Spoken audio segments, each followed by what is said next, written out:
तो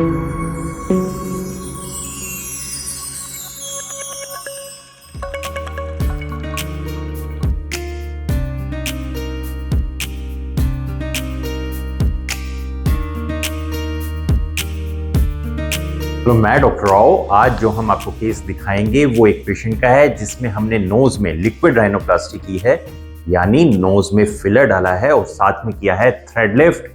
तो इसमें क्या है बेसिकली प्रोसीजर होता है, ये मैं थोड़ा सा शॉर्ट में बता देता हूँ। मैंने इसके पहले भी वीडियो डाला था, लेकिन अगर आपने वीडियो नहीं देखा हो तो ये फोटोग्राफ्स देखिए और थोड़ा सा मैं एक्सप्लेन करूंगा तो उससे आपको समझने में आसानी होगी।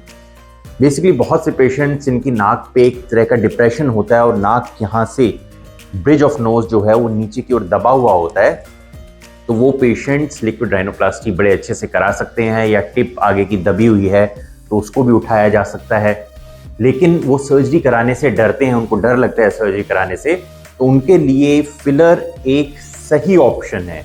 इस तरह से, क्योंकि आप आए, आप ऑफिस प्रोसीजर किया, वहाँ पे थोड़ा सा हमने सुन किया और उसके बाद हमने वहाँ पे फिलर डाल दिया।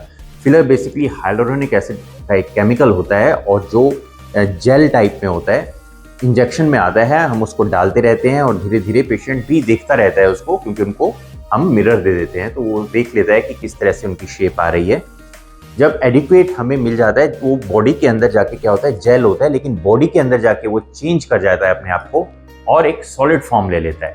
तो आपने जैसे अगर ये दबा हुआ है तो यहाँ पे आप थोड़ा सा जेल डाल दोगे, ये टिप दबी हुई है तो इस पे डाल देंगे तो दोनों उभर जाती है और देखने में बड़ी अच्छी लगती है।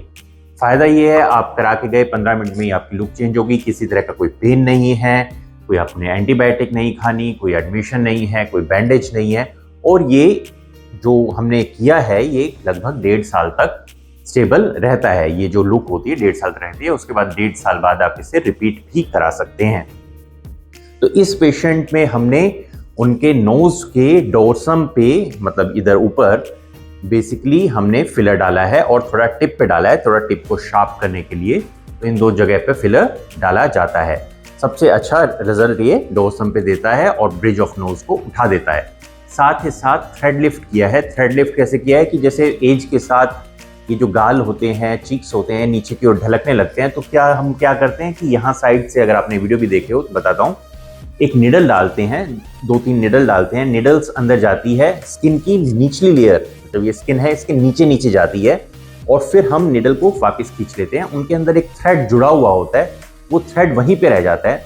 फिर उस थ्रेड को जहाँ से हमने निडल डाली थी उसका, क्योंकि थ्रेड का पिछला एंड वहीं पे होता है, उन थ्रेड को खींच के काट देते हैं।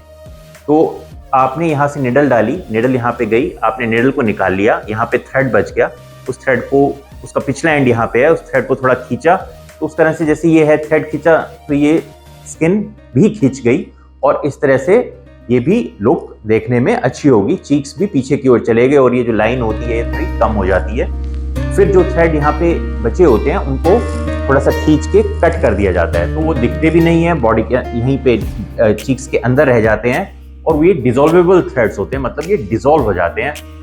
इनके डिसॉल्व होने के लेकिन कुछ महीनों तक, साल तक इसका असर रहता है।